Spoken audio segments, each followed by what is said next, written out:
Welcome to this video where we'll share some tips for successful virtual facilitation. Technology is the biggest consideration when facilitating in the virtual world. It's nearly impossible to know all the platforms that are available for virtual meetings and trainings, but you may want to know a bit about the most commonly used platforms so you can understand what's out there. Some of the more common platforms include Zoom, Microsoft Teams, GoToMeeting, Adobe Connect, and Google Duo. You can find basic information on each of these through a simple web search. Even though there are many platforms, you don't need to master all of them. There's just no need for that. Choose one that works for you and get to know the features well. And use the resources that those platforms provide. There are FAQs, help links, and many other ways to get assistance with these tools.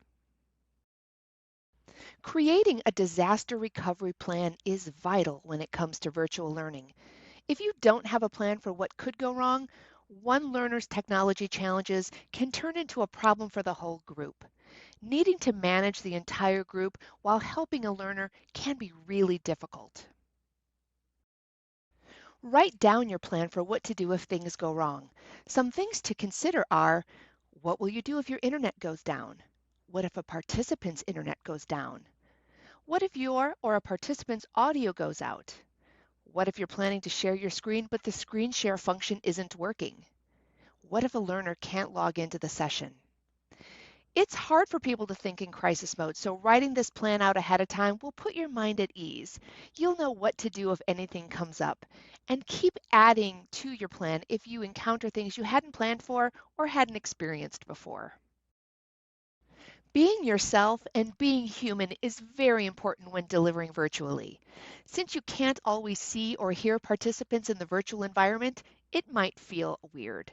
But know that being yourself will engage learners so much more than if you simply read a perfect script. Your learners are looking to you to set the tone for the session.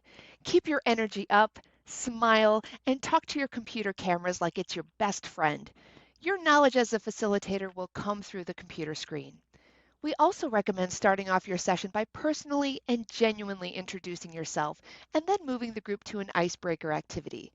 This will give your learners a chance to get to know you and loosen up before you begin. Throughout your session, when you make mistakes, and you will, be honest and let learners know a little of what you're experiencing. People react well to others who are real.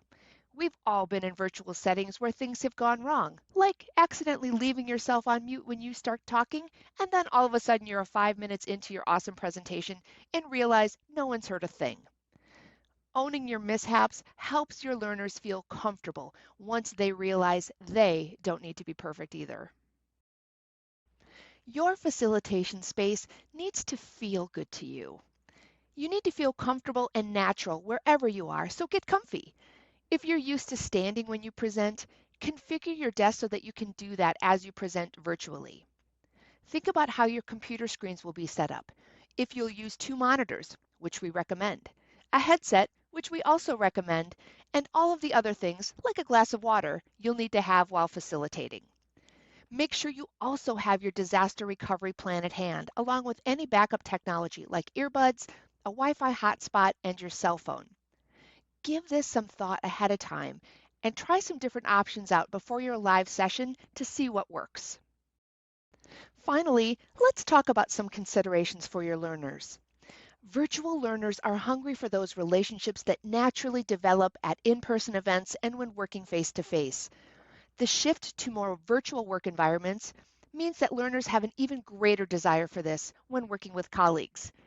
The great news is that while it can feel intimidating and sometimes even awkward within virtual facilitation, you're there facilitating the same kinds of conversations that you do in in-person courses. Only the mode of delivery has changed. The focus is still on the relationships. Look for opportunities to connect with your learners. During in-person sessions, you could check in with someone during a break over a cup of coffee. Depending on how long your virtual session is, you may have scheduled breaks built into your agenda as well. You may not be able to meet at the coffee cart together, but breaks are still a good time for a quick check-in. Connections may come in the forms of sending an email or making a quick phone call to a learner during that short break or right after the session. During a session, you could always send a direct message in the moment to a participant who might seem disengaged. Look for any moments you can to connect with your individual learners. This one seems obvious, but during the session, refer to your learners by name. Virtual learning can sometimes feel anonymous, but using people's names is a great way to bring personalities into the room.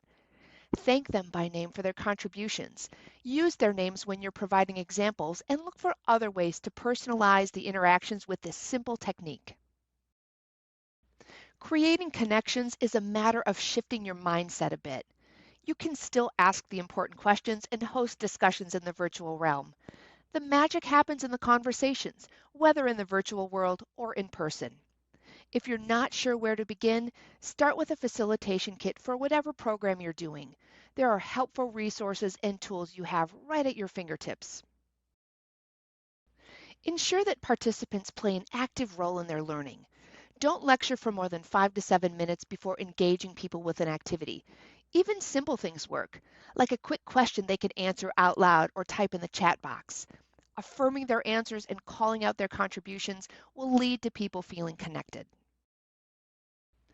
To sum things up, remember as you plan your virtual sessions, give yourself time to get familiar with the technology and prepare your backup plans. Really focus on ways to foster that human to human connection as you do what you do best. Be you and facilitate meaningful conversations. You've got this.